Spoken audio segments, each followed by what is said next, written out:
नमस्कार बंधुरा सबाइके स्वागत जानाई एसो गल्प शुनी बाई प्रकृति लीना चैनेले। आमरा शुनछिलाम हैरियट बीचार स्टो रचित कालोजयी उपन्यास आंकल टम्स केबिन। आंकल टम्स केबिनेर नवम परिच्छेद अब्दि आमरा शुनेछि।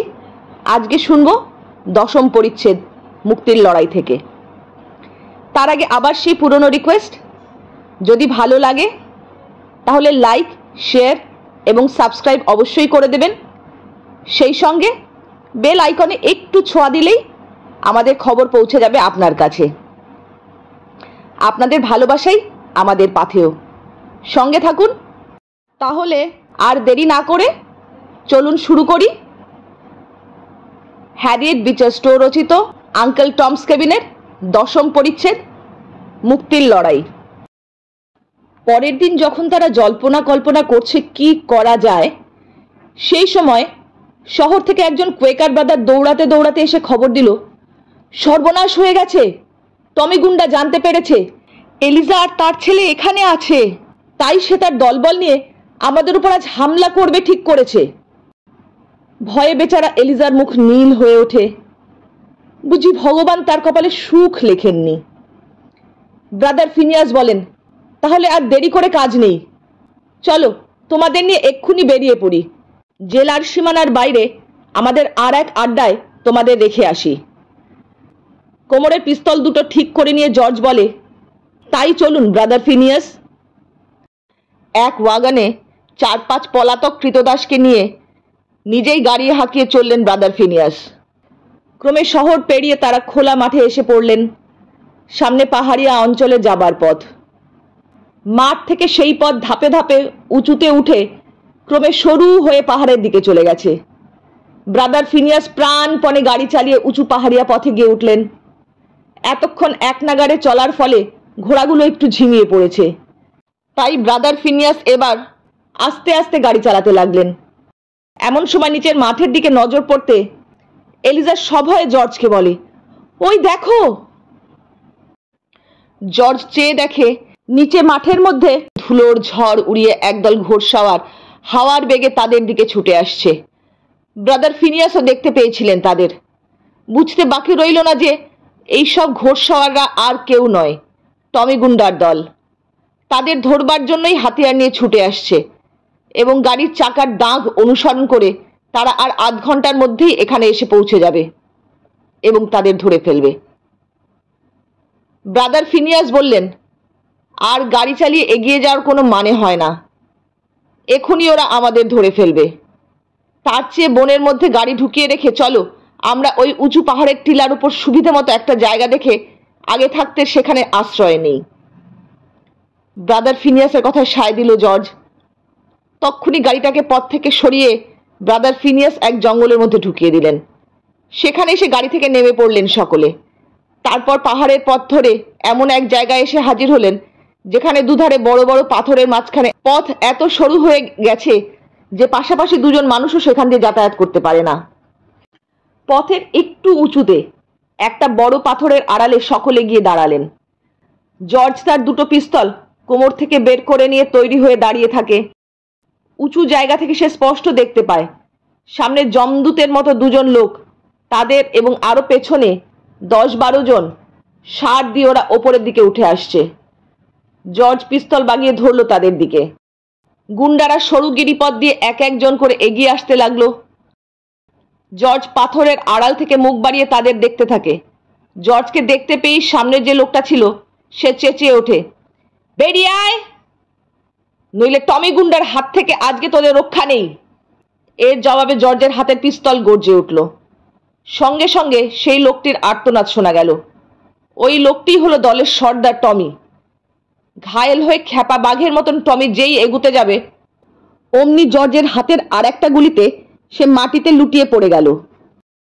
সঙ্গে সঙ্গে তার পেছনে যে লোকটা ছিল এগিয়ে আসতে গিয়ে তার গায়েও গুলি লাগলো। এইভাবে রুখে দাঁড়ানোর ফলে গুন্ডা দলের বাকি লোকগুলো পেছন ফিরে পালাতে শুরু করলো। জর্জ তাদের দিকে তাক করে সমানে গুলি ছুটতে থাকলো। ঝাঁকে ঝাঁকে গুলি আসছে দেখে তারা পিছন ফিরে চো চো দৌড়। রক্তমাখা দেহে শুধু পড়ে রইল তাদের দলের সর্দার টমি গুন্ডা। তাকে ফেলেই ওরা পালালো। ব্রাদার ফিনিয়াস আর জর্জ তখন আড়াল থেকে বেরিয়ে এসে টমির কাছে গিয়ে দেখে তখনও তার জ্ঞান রয়েছে। তাদের দেখে টমি দাঁত কিড়মিড় করে ওঠে। নিজের মনে বলে, বেটারা আমাকে ফেলে রেখে পালিয়ে গেল, নেমো হারামের দল। জর্জ তাড়াতাড়ি তার রুমাল বার করে টমির ক্ষতস্থান বেঁধে দিল। ব্রাদার ফিনিয়াসও এ কাজে তাকে সাহায্য করলেন। উদ্বেগ ভরা কণ্ঠে টমি প্রশ্ন করে, তোমরা তাহলে আমাকে মেরে ফেলবে না? ব্রাদার ফিনিয়াস বলেন, না, আমরা খ্রিস্টান। মানুষ মারা আমাদের ব্যবসা নয়। আমাদের কাজ মানুষকে বাঁচানো। তুমি এখন আর আমাদের দুশ্মন নও। মরতে বসেছ তুমি। তোমাকে আমরা বাঁচানোর জন্য প্রাণপণ চেষ্টা করব। ব্রাদার ফিনিয়াস আর জর্জ তার বিরাট দেহটি তুলে নিজেদের গাড়িতে নিয়ে এলেন। টমি জিজ্ঞাসা করে, আমাকে কোথায় নিয়ে চলেছ? ব্রাদার ফিনিয়াস জবাব দেন, আমাদের আর এক আড্ডায়। সেখানে ডাক্তার আছেন, ভালো নার্স আছেন, তোমার কোনো ভয় নেই। টমি অবাক হয়ে ব্রাদার ফিনিয়াসের মুখের দিকে চেয়ে থাকে। গাড়ি আবার চলতে শুরু করে। 11 পরিচ্ছেদ, টমের পুনর্জীবন। নিউ অরলিয়েন্স শহর থেকে কিছু দূরে একটা গ্রাম্য পরিবেশে মিস্টার ক্লেয়ারের মস্ত বড় খামার। বাড়ির চারিদিকে ধুধু করছে বাগান আর মাঠ। সেখানেই আশ্রয় পেলেন টম। মিস্টার শেলবির আশ্রয় ছাড়ার পর যে অল্প কয়েকদিনের জন্য পশুর মতো জীবনযাপন করতে বাধ্য হয়েছিলেন টম, তা ধীরে ধীরে ভুলে গেলেন তিনি। মিস্টার ক্লেয়ারের সদয় ব্যবহারে আর ইভার আন্তরিক প্রীতি ও ভালোবাসায়। ইভার পিসি ওফেলিয়াও টমকে যথেষ্ট সমাদর করতেন। মিসেস ক্লেয়ার অবশ্য টমের উপর মোটেই সদয় ছিলেন না, কিন্তু টমের কি এসে যায় তাতে? টমের মনিব যখন তাকে সুনজরে দেখেন এবং নানাভাবে তার কাছে নিজের কৃতজ্ঞতা প্রকাশ করেন ও তার সুখ স্বাচ্ছন্দ্যের দিকে কড়া নজর রাখেন, তখন মনিব গিন্নির ছোটখাটো ত্রুটি তিনি ধর্তব্যের মধ্যে গণ্য করেন না। সত্যি কথা বলতে কি, মিসেস ক্লেয়ারও টমের প্রতি প্রথম কৃতজ্ঞ ছিলেন তার মেয়ের প্রাণ রক্ষার জন্য, কিন্তু কৃতদাসদের প্রতি যে আন্তরিক বিদ্বেষ তিনি পোষণ করে এসেছেন এতদিন ধরে, তা অন্তরায় হয়ে দাঁড়ালো সেই কৃতজ্ঞতা প্রকাশের ব্যাপারে। ক্রমশ সেই কৃতজ্ঞতা যেন তার মন থেকে মুছে গেল। বাড়ির কর্তার নির্দেশে টমকে কোনো কাজকর্ম করতে দেওয়া হতো না, কিন্তু টম চুপচাপ বসে থাকতেন না। বাড়ির আশেপাশে প্রচুর খোলা মাঠ ছিল। টম সেখানে নিজের পছন্দ ও রুচি অনুসারে নানা রকম ফুলের চারা, শাকসবজির বাগান করলেন, ঠিক যেমনটি করতেন মিস্টার শেলবির আশ্রয় থাকার সময়। বাড়ির অন্যান্য কৃতদাসেরা তাকে বিশেষ সমীহ করত। অতি অল্প দিনের মধ্যে তিনি তাদেরও টম কাকা হয়ে গেলেন। তারা টমকে তাদের মুরব্বি ঠাওরাতো এবং বিপদে আপদে তার সাহায্য নিত। প্রকৃতপক্ষে টম তাদের মাঝে আসায় তারা যেন অন্ধকার থেকে আসার আলো দেখতে পেল। আগের অভ্যাস মতো টম তাদের এখানে রোজ সন্ধ্যায় প্রার্থনায় বসতেন এবং গল্পের মধ্যে দিয়ে বাইবেলের নানা উপদেশ তাদের শোনাতেন। মনিবের ছোট্ট মেয়ে ইভার সাথে খেলাধুলা করা ছিল টমের প্রতিদিনের প্রধান কাজ। এতদিন ইভার সবসময় খেলার সাথী ছিল টপসি বলে সমবয়সী একটি কৃতদাসী মেয়ে, কিন্তু টম আসায় ইভা ও টপসি দুজনেই খেলার একজন দরদি সাথী পেল। টপসি কৃতদাসীর মেয়ে হলেও ইভার সবসময়ের সাথী ও প্রিয়পাত্রী বলে বাড়িতে আদর যথেষ্ট পেত, বিশেষ করে পিসি ওফেলিয়ার কাছে। দুষ্টুমিতে সে ছিল পাকা। বাড়ির কত জিনিস যে সে এধার ওধার করত তার ঠিক ঠিকানা নেই, আর এর জন্য সে পিসি ওফেলিয়ার কাছে বকুনি আর সময় সময় মারধরও খেত। তবু টপসির দুষ্টুমি কমেনি একটুও। মেয়েটা যেন দিন দিন ইভার মতো সমান সমান আদরের ভাগিদার হয়ে উঠতে চায়। সেদিন টপসিকে খুঁজে পেল না ইভা, তাই সে একাই টমকে নিয়ে বাইরের বাগানে বেড়াতে যাবে ঠিক করলো। ঘর থেকে বেরোবার সময় ওরা দুজনে টপসির গলা শুনতে পেল। টপসি চিৎকার করছে, উফ উফ, মেরে ফেললো গো, সাহায্য করো, সাহায্য করো। টপসির কাতর আর্তনাদে টম ইভাকে নিয়ে ছুটে গেলেন পাশের ঘরে, যেখান থেকে টপসির গলার আওয়াজ বেরোচ্ছিল। ওদিকের ঘর থেকে বেরিয়ে এসে মিস্টার ক্লেয়ারও সেখানে হাজির হলেন। ঘরে ঢুকে ইভা দেখল পিসি ওফেলিয়া টপসিকে পাজা কোলা করে চেপে ধরে চুল আঁচড়াবার ব্রাশ দিয়ে পিটছেন, আর টপসি গলা ফাটিয়ে চিৎকার করছে। পিসির কাছে ছুটে গিয়ে ইভা মিনতি জানিয়ে বলল, পিসি, ওকে আর মেরো না, ওকে এবার ছেড়ে দাও, ও ওফেলিয়া ভাইজির কথায় কান না দিয়ে ব্রাশ দিয়ে টপসিকে মারতে মারতে বললেন, বল, কেন তুই আমার চুলের কাটা আর ফিতে লুকিয়ে রেখেছিলি? টপসি ফুপিয়ে ফুপিয়ে বলে, আমি ও কাজ করিনি, আমাকে ছেড়ে দাও। ওফেলিয়া টপসিকে ব্রাশ দিয়ে আরো কয়েক ঘা দিতে যাচ্ছিলেন, কিন্তু দাদাকে দেখে থমকে গেলেন। মিস্টার ক্লেয়ার বললেন, ওফেলিয়া, ওর যথেষ্ট শিক্ষা হয়েছে, এবার টপসিকে ছেড়ে দাও।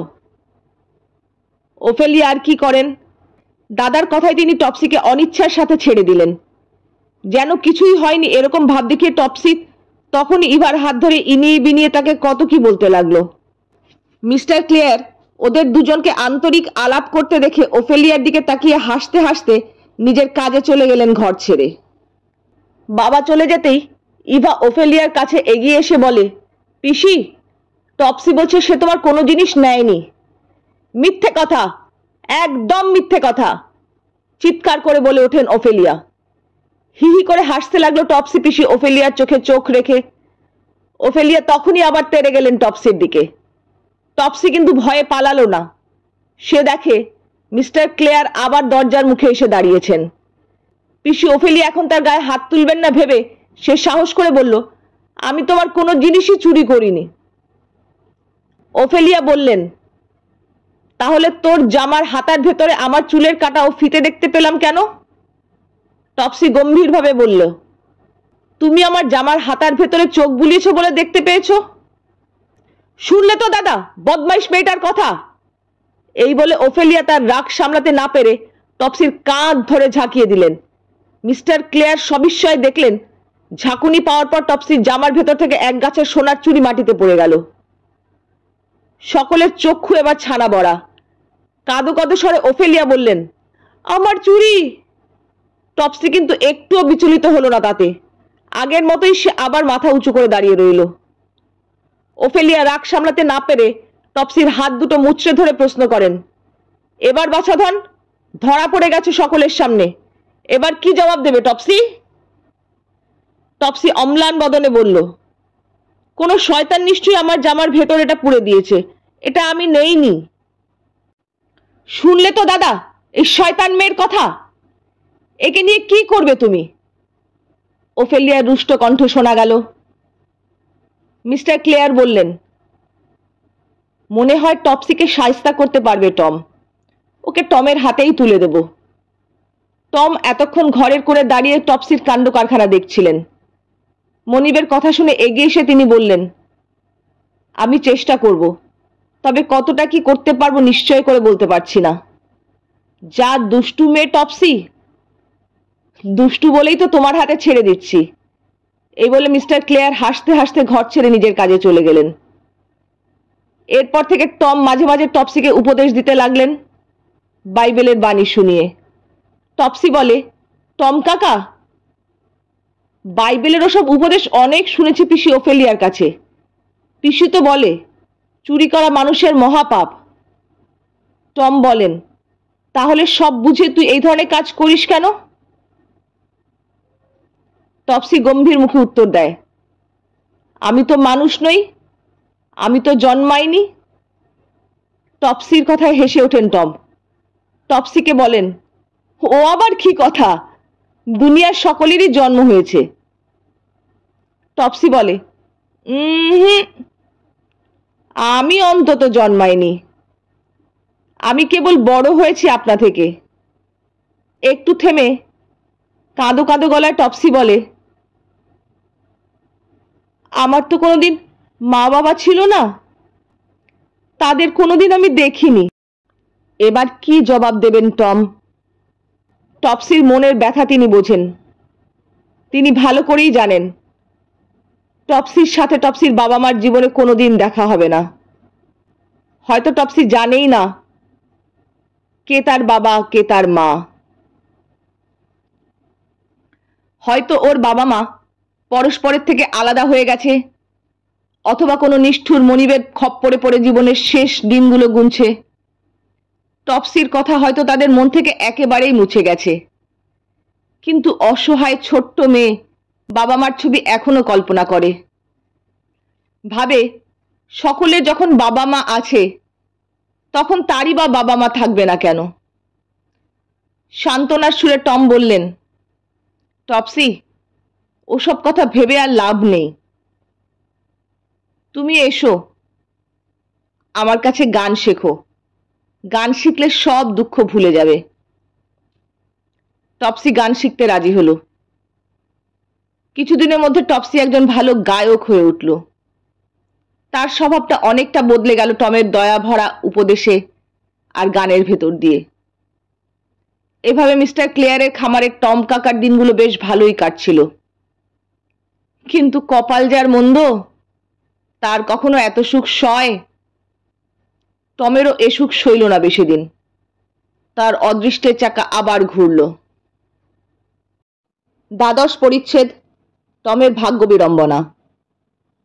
একদিন বাগান থেকে ফেরার পর ইভা ভয়ানক অসুস্থ হয়ে পড়ল। ডাক্তার এসে কয়েকদিন ধরে মরণের সঙ্গে লড়াই করতে লাগলেন। টম দিন রাত ইভার পাশে বসে রইলেন। ভুলে গেলেন নাওয়া খাওয়া। টপসির অবস্থাও তাই। বাড়ির সব কৃতদাস ঈশ্বরের কাছে ইভার প্রাণ ভিক্ষা চাইল। সংজ্ঞাহীন ইভার জ্ঞান ফিরে এলো মৃত্যুর খানিকক্ষণ আগে। মৃত্যু পথযাত্রী ইভা তার বাবার কাছে অন্তিম অনুরোধ জানালো। অনুরোধটা আর কিছুই নয়, টম কাকাকে যেন অবিলম্বে কৃতদাসত্ব থেকে মুক্তি দেওয়া হয়, যাতে তিনি ক্লোখুরির সঙ্গে আবার একসঙ্গে বসবাস করতে পারেন। মেয়ের অন্তিম প্রার্থনায় সায় দিয়ে মিস্টার ক্লেয়ার বললেন, শিগগির আমি পাকাপাকিভাবে দলিলে সই করে দিয়ে টমকে কৃতদাসত্ব থেকে চিরদিনের জন্য মুক্তি দেব। ইভার মৃত্যুতে মিস্টার ক্লেয়ার পাগলের মতন হয়ে গেলেন। বাড়ির পরিবেশ হয়ে উঠল তার কাছে অসহ্য। দুঃখের বোঝা এড়াবার জন্য তিনি মদ খাওয়া শুরু করলেন পুরোদমে, আর শহরে গিয়ে জুয়ার আড্ডায় সময় কাটাতে লাগলেন সেরা বদমাইশদের সঙ্গে। মিস্টার ক্লেয়ারের চালচলনের অদ্ভুত পরিবর্তন দেখে বাড়ির সকলে ভয় পেয়ে গেল। একে তো ইভার জন্য সকলেই শোকে কাতর, তার উপরে বাড়ির কর্তার চালচলন অস্বাভাবিক। কি যেন একটা অজানা ভয়ে সকলেই দিন কাটাতে লাগলো। আসন্ন কোনো একটা বিপদের আভাস যেন সকলেই দেখতে পাচ্ছে। কয়েকদিন বাদে একদিন সন্ধ্যাবেলা মিস্টার ক্লেয়ার শহর থেকে ফিরে এলেন তাড়াতাড়ি। এসেই টমকে ডেকে পাঠিয়ে তিনি তাকে জানালেন তার মেয়ের অন্তিম বাসনার কথা। টম একথা শুনে মোটেই আশ্চর্য হলেন না, কেননা ইভা তাকে অনেকবার বলেছিল ক্লোয়ের কাছে ফিরে যাবার কথা। মিস্টার ক্লেয়ারের হাতে ছিল একটা দলিল। সেটা দেখিয়ে তিনি বললেন, টম, আজ রাতে বিশেষ কাজে আমি শহরে যাচ্ছি, কাল সকালেই ফিরব। ফিরে এসেই এই দলিলে সই করে দলিলটা তোমাকে দিয়ে দেব। চিরদিনের মতো তুমি কৃতদাসত্ব থেকে মুক্ত হবে। আর কালকেই মিস্টার শেলবির ওখানে রওনা হওয়ার জন্য তৈরি থেকো। টম কৃতজ্ঞ চিত্তে মাথা নোয়ালেন। ইভার মৃত্যুতে তার মন ছিল উদাস। এখানে থাকতে আর তার মোটেই ভালো লাগছিল না। সবকিছু তার ফাঁকা হয়ে গেছে যেন। তাই মনিবের কাছে কৃতদাসত্ব থেকে চিরমুক্তির সংবাদ পেয়ে তার মনটা ছুটে গেল কেন্টাকির সেই পুরনো আশ্রয়ে, মিস্টার শেলবির খামার বাড়িতে। ভেসে উঠল ক্লোর মুখখানা। জর্জের কথা মনে পড়ল। আনন্দে দিশেহারা হয়ে পড়লেন টম। এবার তিনি হবেন স্বাধীন, মুক্ত। তাকে আর কেউ মালপত্র বলে মনে করতে পারবে না। তাকে নিয়ে দর কষাকষি করে বেচাকেনাও কেউ করতে পারবে না। সারা রাত টমের চোখে ঘুম নেই। মুক্তির আনন্দ যেন তার ঘুম কেড়ে নিয়েছে। সারা রাত ধরে তিনি কল্পনার জাল বুনতে লাগলেন। তার মনে হয় এবার তিনি পরিশ্রম করে যা রোজগার করবেন তা দিয়ে মিস্টার শেলবির কৃতদাসত্ব থেকে ক্লোকে মুক্ত করতে পারবেন। কখনো বা ভাবেন হয়তো মিস্টার শেলবি তার ভাগ্য পরিবর্তনে খুশি হয়ে কোনো টাকা পয়সা না নিয়েই ক্লোকে কৃতদাসত্ব থেকে মুক্তি দেবেন চিরদিনের জন্য। ব্যাপারটা একেবারে অসম্ভব বলে মনে হলো না তার। তিনি তো আজীবন দরদ দিয়ে বিশ্বস্ততার সঙ্গে মিস্টার শেলবির সেবা করে এসেছেন। সেই সেবা কি কোনো দামই দেবেন না মিস্টার শেলবি? টমের মনে হয় মিস্টার শেলবি যেন তার অন্তরের প্রার্থনা আপনা থেকেই বুঝতে পেরে সব ব্যবস্থা করে রেখেছেন। ক্রমে উষার আলো ফুটে উঠল। টম আজ ঈশ্বরের কাছে বিশেষ প্রার্থনা নিবেদন করলেন। বাড়ির সবাইকে জানালেন মিস্টার ক্লেয়ারের দলিলের কথা। শুনে সবাই খুশি হলেন না কেবল মিসেস ক্লেয়ার। ভাবলেন মেয়ের মৃত্যুতে স্বামীর মাথা খারাপ হয়ে গেছে, তাই তিনি বিনা পয়সায় কৃতদাসকে মুক্তি দিচ্ছেন। মিসেস ক্লেয়ার ঠিক করলেন যে একান্তে স্বামীকে প্রাণপণে বাধা দেবেন। মুখে কাউকে অবশ্য কিছু বললেন না তিনি। কেন জানি না টমের উপর তার বিদ্বেষ বেড়ে গেছে প্রচণ্ড। টমকে ইভা ভালোবাসত আপন মায়ের চেয়েও বেশি। বোধহয় সেটাই হবে এর কারণ। মনিবের ফিরে আসার প্রতীক্ষায় অধীর হয়ে উঠেছেন টম। কেন্টাকিতে ফিরে যাবার সমস্ত ব্যবস্থাই করে ফেলেছেন তিনি। শুধু মনিব ফিরে এসে দলিলে সই করে দলিলটা তাকে দিলেই তিনি এখান থেকে রওনা হবেন, ব্যাস। কিন্তু টমের মনিব আর সজ্ঞানে ফিরে এলেন না। ফিরে এলো মিস্টার ক্লেয়ারের রক্তমাখা লাশ। কোনো অজানা আততায়ীর হাতে তার মৃত্যু হয়েছে। খবরটা পেয়েই টমের মাথায় যেন বাজ পড়ল। আত পাগল হয়ে গেলেন টম। মিসেস ক্লেয়ার মেয়ে ও স্বামী পরস্পরকে হারিয়ে ভেঙে পড়লেন একেবারে। তিনি নিজের ভাইয়ের কাছে চলে যাবেন ঠিক করলেন। যাবার আগে জমি জমা ও কৃতদাসদের বেচে দিয়ে যাবেন তিনি। ওফেলিয়া বললেন, কিন্তু দাদা তো টমকে মুক্তি দেবেন বলে কথা দিয়েছিলেন, দলিলও তৈরি করে গেছেন, শুধু সেটাতে সই করতে বাকি ছিল। তুমি দাদার ইচ্ছে অপূর্ণ রেখো না, টমকে মুক্তি দাও। মিসেস ক্লেয়ার ক্ষিপ্ত হয়ে বললেন, ওকে আমি সবচাইতে বদমাশ লোকের কাছে বেচে দেব, মুক্তি সে পাবে না। চিৎকার করে গলা ফাটিয়ে মিসেস ক্লেয়ার টমের ব্যাপারে তার অন্তরের বিদ্বেষের কথা সকলের কাছে ঘোষণা করলেন। 13 পরিচ্ছেদ। শয়তানের পাঞ্জায় টম কাকা। সে সময় তুলোর আবাদ অঞ্চলে কৃতদাস কেনা বেচার একটা বড় হাট ছিল। সেখানে মাঝে মাঝে কৃতদাসদের নিলামে বেচা কেনা হতো।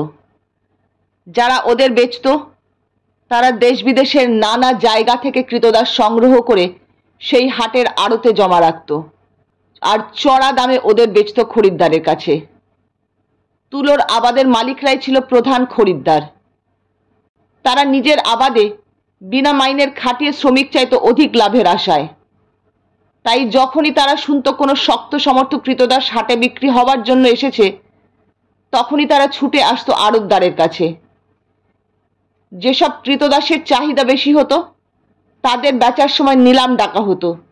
নিলামে যে বেশি দর দিত তাকেই সেই কৃতদাস বেচা হতো।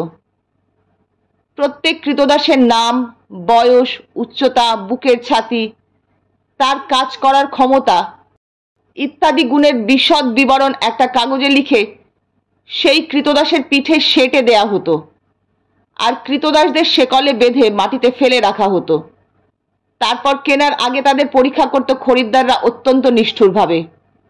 ওদের মধ্যে যারা খুব শক্ত সমর্থ তাদের নিলামদার একে একে উঁচু বেদির উপর নিয়ে এসে খরিদ্দারদের দেখাতো আর নিলাম ডাকত। দেখাবার সময় নিলামদাররা তাদের ঘাড়ে পিঠে 2-4টে চাবুকও মারত আর হেঁকে বলতো, দেখুন মশাই, এ একটা সরেশ মাল, চাবুক খেয়েও একটুও টসকায় না, এমন জিনিস আর পাবেন না। খরিদ্দারের মধ্যে কেউ কেউ হয়তো লোহার হাতুড়ি দিয়ে কৃতদাসের পিঠে বা হাতে সজোরে কয়েক ঘা কষিয়ে পরীক্ষা করে দেখত তাদের সহ্য শক্তি। কেউ কেউ আবার কৃতদাসের মুখ হা করিয়ে দাঁতে ঘুষি চালিয়ে দেখত তাদের দাঁতের জোর কত। বছরের বিশেষ একটা নির্দিষ্ট দিনে সেই হাটে একটা আকর্ষণীয় নিলাম হতো। সে সময় আশেপাশের নানা আড়ত থেকে নানা ধরনের কৃতদাস নিয়ে আসা হতো সেই হাটে, আর খরিদ্দারেরা পছন্দ মতো কৃতদাস কিনতে পারবে বলে ওই আকর্ষণীয় নিলাম ডাকের কয়েকদিন আগে থেকেই হাট গুলজার করত। মিসেস ক্লেয়ারের নির্দেশে তার সমস্ত কৃতদাসকে বছরের ওই আকর্ষণীয় নিলামে বেচার জন্য নিয়ে আসা হলো। ভাগ্যের বিড়ম্বনায় টমকেও আসতে হলো সেখানে। টম দেখলেন হাটের বিভৎস ব্যাপার। খরিদ্দারেরা হাতে চাবুক নিয়ে ঘোরাফেরা করছে আর মাঝে মাঝে কৃতদাসদের পিঠে চাবুক মেরে পছন্দ করছে কোনটা কেনা যায়। খরিদ্দারদের মধ্যে ছিল খুব জাদ্রেল গোছের একজন লোক। যেমন তার দুশ্মনের মতন চেহারা, তেমনি তার রোয়াব। অন্য খরিদ্দারেরা যেন তার কাছে খানিকটা নিষ্প্রভ। টম দেখলেন সেই খরিদ্দারকে আড়তদার খুব খাতির করছে, আর অন্যান্য খরিদ্দাররা বিনয় দেখাচ্ছে। টম আড়তদারদের বলতে শুনলেন, আরে না না লেগ্রি, তোমাকে বাদ দিয়ে আমি কখনো নিলাম শুরু করতে পারি? তুমি এসে গেছো, এবার আমি নিলাম শুরু করব। লেগ্রি অর্থাৎ সাইমন লেগ্রি এই অঞ্চলের একজন কুখ্যাত তুলোর আবাদের মালিক। তার আবাদে কত যে কৃতদাস প্রাণ হারিয়েছে তার ঠিক ঠিকানা নেই। কৃতদাসদের প্রতি তার নিষ্ঠুর অত্যাচারের ভয়াবহ কাহিনী লোকের মুখে মুখে চারিদিকে ছড়িয়ে পড়েছিল। তার নাম শুনে অন্য কৃতদাসেরা ভয়ে আতকে শিউরে উঠত। যখনই কোনো কৃতদাস অবাধ্য হতো তখনই তার মালিক তাকে এই বলে শাসাতো, যদি আবার অবাধ্য হবি তো সাইমন লেগ্রির কাছে বেচে দেব। এরকম শাসানি শুনেই কৃতদাস তখনই শপথ করত, আর কখনো সে অবাধ্য হবে না। এহেন দুর্দান্ত সাইমন লেগ্রির কাছে মিসেস ক্লেয়ার টমকে বেচে দিলেন সেই আকর্ষণীয় নিলামের দিনে। টম নীরবে ভাগ্যের নিষ্ঠুর আঘাত স্বীকার করে নিয়েছেন। কোনো দুঃখই আজ তাকে নতুন করে আর আঘাত দিতে পারবে না। টমকে ছাড়াও সাইমন লেগ্রি আরো কয়েকজন নতুন কৃতদাস কিনল তার তুলোর আবাদের জন্য। তাদের মধ্যে এমিলিন নামে একটি যুবতী মেয়ে ছিল। সে লেগ্রিকে দেখে ভয়েই দেশেহারা। ফুপিয়ে ফুপিয়ে কাঁদতে কাঁদতে সে টমকে বলতে লাগলো, আমি আর বাঁচবো না, আমি আর বাঁচবো না, আমি ওর হাতেই মরব। এর চেয়ে আমি আত্মহত্যা করব। টম তাকে সান্ত্বনা দিলেন, ঈশ্বরের নাম নিয়ে আশার বাণী শোনালেন। ওদের দলে আরেকটি মেয়ে ছিল। সে মুখ বুজে কেবল চোখের জল ফেলছে তার শিশু সন্তানের সঙ্গে বিচ্ছেদের জন্য। সে লেগ্রিকে অনেক অনুরোধ করেছিল তার ছোট্ট মেয়েটাকে নিলামে কিনে নিতে, যাতে মা ও তার ছোট্ট মেয়ে একসঙ্গে থাকতে পারে। কিন্তু লেগ্রি ছোট্ট মেয়েটাকে কিনল না, কিনল ছোট্ট মেয়েটার মাকে। ফলে মা ও তার বাচ্চা মেয়ে চিরজীবনের মতন ছাড়াছাড়ি হয়ে গেল। বাচ্চা মেয়ের মালিক কে যে হলো তা তার মা জানতে পারল না মোটেই। কেনাকাটা শেষ হয়ে গেলে সাইমন লেগ্রি এসে দেখল টম অন্য কৃতদাসদের ভগবানের বাণী শোনাচ্ছেন। তা দেখেই সে তেলে বেগুনে জ্বলে উঠল। সজোরে টমের মুখে একটা ঘুষি মেরে লেগ্রি বলল, হতচ্ছাড়া বেটা, আমার এখানে এসব করবি তো হাড় মাস এক করে দেব। তারপর লেগ্রি আবার সকলের হাতে পায়ে শেকল বেঁধে নৌকায় তুলল নিজের তুলোর আবাদে নিয়ে যাওয়ার জন্য। নৌকা থেকে নামার আগে সাইমন লেগ্রি নিজে দাঁড়িয়ে থেকে কৃতদাসদের জামা ও প্যান্ট তল্লাশি করল। সাইমনের পেছনে পেছনে এসে দাঁড়ালো যমদূতের মতো বিরাট দেহ দুই কাফরি, সাম্বো ও কুইম্বো। সাইমনের সকল অত্যাচারের বাহক এরা। সাইমনের ইঙ্গিতে সাম্বো এগিয়ে গেল কৃতদাসদের দিকে। লাথি মেরে সামনের লোকটাকে সরিয়ে সে একে একে কৃতদাসদের ছেঁড়া পাতলুনের পকেটে হাত ঢুকিয়ে বলে, এই বেটা, কি আছে তোর পকেটে?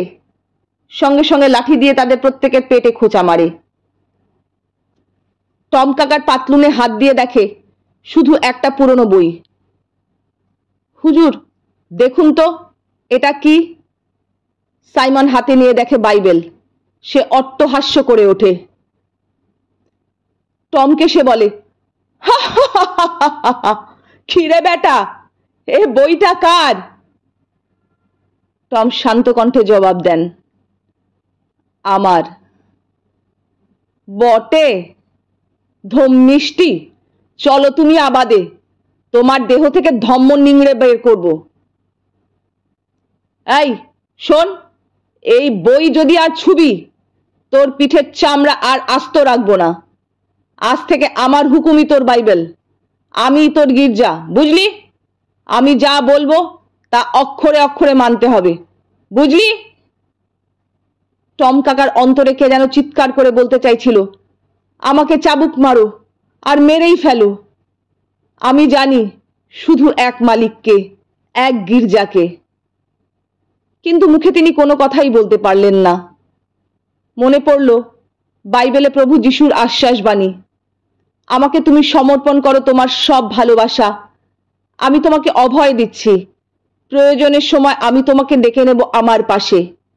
তুমি নিশ্চিন্ত থেকো, তুমি আমারই। সেই মহা আশ্বাসবাণী অন্তরে জপতে জপতে টম এগিয়ে চললেন মানবতার শ্মশান ভূমি সেই তুলোর আবাদে। মানুষের সংস্পর্শ থেকে, সভ্যতার পরিবেশ থেকে বহু দূরে অবস্থিত এসব তুলোর আবাদ। এখানে যারা কাজ করতে আসে তাদের কোনো সংবাদই সভ্য জগতে গিয়ে পৌঁছায় না। তাই তুলোর আবাদের মালিকরা নির্ভাবনায় এসব মজুরদের উপর অত্যাচার করে, তাদের খুন করে মাটিতে পুঁতে দেয় কিংবা নদীতে ফেলে দেয়। এসবের প্রতিবাদ করবে এমন কেউ নেই এখানে। সারাটা পথ টম কাকা এক ফোঁটা জল পেলেন না। খাবার পাওয়া তো দূরের কথা, তৃষ্ণায় গলা শুকিয়ে কাঠ হয়ে গেলেও কৃতদাসদের এক ফোঁটা জল পাবার কোনো অধিকার নেই। স্নিগ্ধধারা নদীর উপরে বসে জলের তৃষ্ণায় তারা ছটফট করতে থাকে। নামার সময় দু একজন নদীর জল আজলাভ হলে খাবার চেষ্টা করতেই সাম্বো পেছন থেকে এসে এমনভাবে শিকল ধরে টানল যে মাটিতে লুটিয়ে পড়তে হলো। মাটিতে নেমে তাদের পায়ের বেড়ি খুলে দেওয়া হলো, কিন্তু হাতে আর কোমরে শেকলের বাঁধন রয়ে গেল।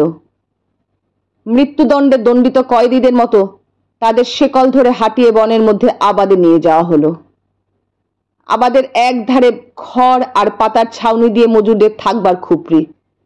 খুপড়ির ভিতরে ছোট ছোট গর্তে ভিজে স্যাঁতস্যাঁতে মাটির ওপর তাদের শুয়ে থাকতে হয়। বর্ষার দিনে এসব খুপড়ির ছাউনি উড়ে যায়, তখন তাদের সারা রাত ভিজে বসে কাটাতে হয়। ভোর হতে না হতেই সেই অবস্থাতেই আবার তাদের যেতে হয় তুলোর খেতে।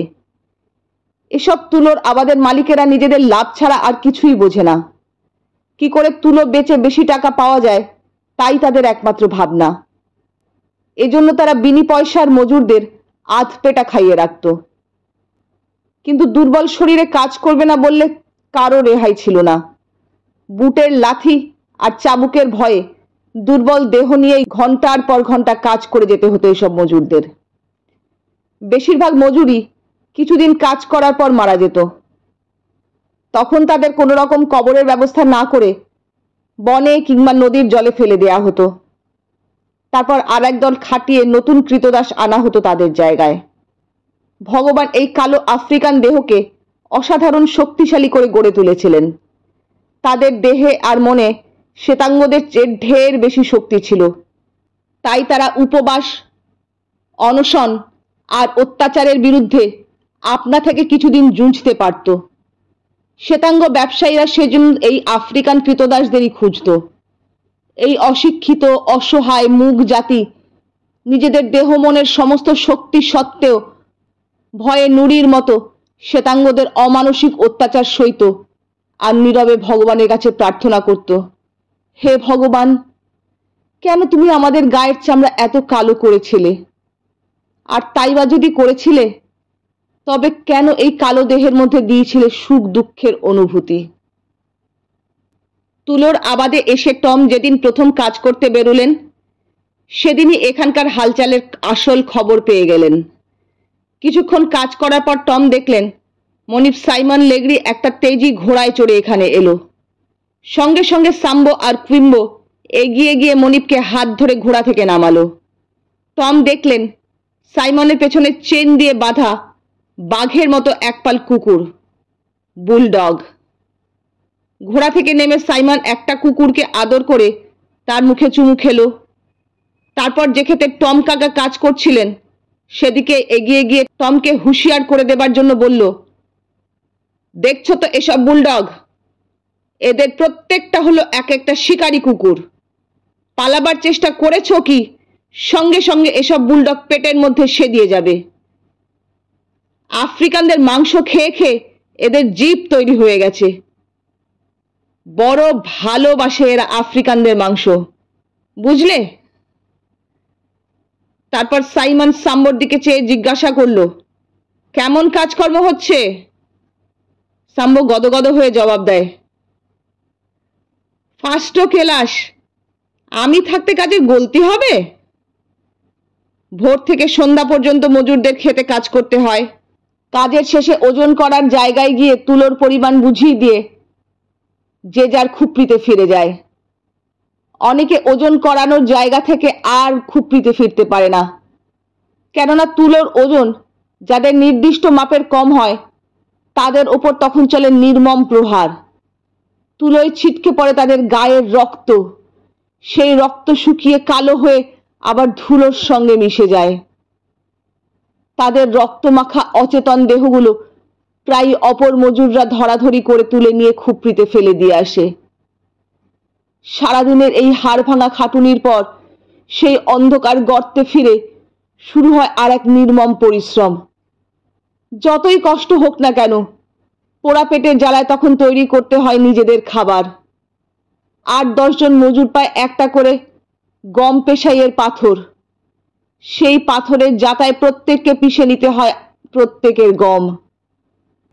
তারপর কোনো রকমের শুকনো পাতা আর ডাল জ্বালিয়ে সেই ময়দার তাল পাকিয়ে রুটি সেঁকতে হয়। সেই ছিল তাদের সারাদিনের খাবার। টমকে আসতে হলো কৃতদাসদের জন্য নির্দিষ্ট সেই খুপড়িতে। সারাদিনের হাড় ভাঙা পরিশ্রমের পর আর গম ভাঙার মতন শক্তি ছিল না তার দেহে, তাই কোনো কথা না বলে ক্লান্ত দেহে শুয়ে পড়লেন তিনি মাটিতে। কেউ তার কোনো খবর নেবার দরকারই বোধ করল না। আজকের মতন শেষ হলো টম কাকার গল্প।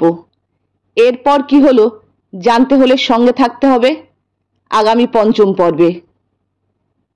গল্প যদি ভালো লেগে থাকে তাহলে অনুরোধ করব আপনারা একটু সাবস্ক্রাইব করে দেবেন চ্যানেলটিকে, সেই সঙ্গে লাইক এবং শেয়ার করতেও ভুলবেন না, এবং বেল আইকনটি প্রেস করে দেবেন, তাহলে আমাদের গল্পের একদম আপ টু ডেট খবর পৌঁছে যাবে আপনাদের কাছে। তাহলে আজকের মতন এখানেই শেষ করছি, আসছি, ভালো থাকবেন, টাটা।